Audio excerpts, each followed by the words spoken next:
Si ce que vous faites ne marche pas, faites autre chose. Alors, en l'entendant comme ça paraît évident. Mais bon, que ce soit dans le bricolage ou dans toute autre chose, ça vous est jamais arrivé d'ouvrir une porte comme ça et puis de voir qu'elle ne s'ouvre pas, puis de continuer. Vous n'avez pas changé. Il n'y a qu'au bout de 3-4 fois que vous vous êtes dit « Ah, il y a quelque chose ».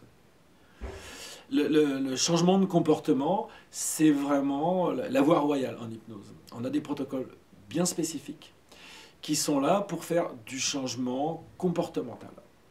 C'est très très important de pouvoir faire autrement, bien sûr, quand quelque chose ne fonctionne pas, surtout si on n'est pas content. Ah, si j'avais su. Ah, si j'avais su. Ça, vous devez l'entendre, vous l'avez entendu, même vous, vous l'avez dit. Ah, si j'avais su.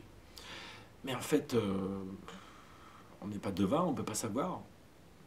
Par contre, si on a des choix à faire, eh ben on fait les choix qu'on fait au moment où on le fait, avec les informations qu'on a.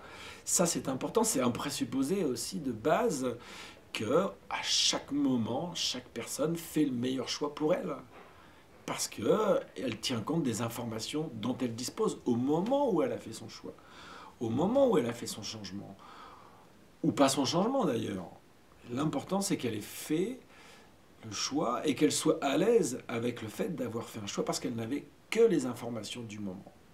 Et puis, ça peut nous emmener aussi sur un autre présupposé de base. Il n'y a pas d'erreur, il n'y a que du feedback. Et ça, c'est important de pouvoir s'appuyer sur ces éléments qui sont des éléments importants.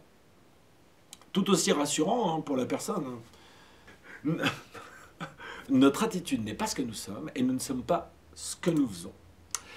J'ai un ami qui est très zen, qui est très calme, qui est plutôt cool, comme monsieur.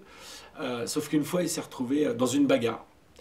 Et vous comprenez bien que là, il n'a pas fait le zen, le calme et le cool. Hein. Il a fait plutôt le je me bagarre d'abord et puis je cours ensuite. Il a eu un comportement de courir et de se battre, alors que son identité c'est plutôt d'être quelqu'un de calme, d'être quelqu'un de posé. Un peu comme, on dirait, à quelqu'un qui est alcoolique. Ça supposerait que c'est son identité d'être alcoolique. Alors que c'est peut-être juste quelqu'un qui a un comportement d'alcoolique. Nous ne sommes pas ce que nous faisons. C'est aussi simple que ça. Et comme je le dis souvent, le corps et l'esprit font partie d'une même cybernétique. Alors, vous allez tout de suite comprendre ça. C'est très très simple. Le corps et l'esprit.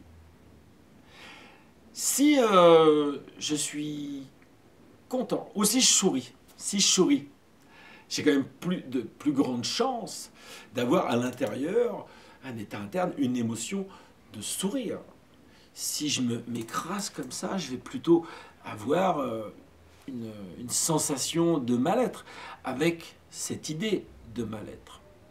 L'idée là, entre le corps et l'esprit, c'est que la pensée va pouvoir influer sur le corps, et le corps va pouvoir influer sur la pensée. Et ça, c'est très important. Si on se redresse, on va être beaucoup plus droit, on va être beaucoup plus aéré, on va être beaucoup plus libéré que si on se recroqueville comme ça. Ça va faire des pressions dans l'abdomen, c'est pas bien du tout. Donc vraiment, gardez ça à l'esprit. Hein. Le corps et l'esprit font partie d'une même cybernétique. L'un influe sur l'autre et l'autre influe sur l'un.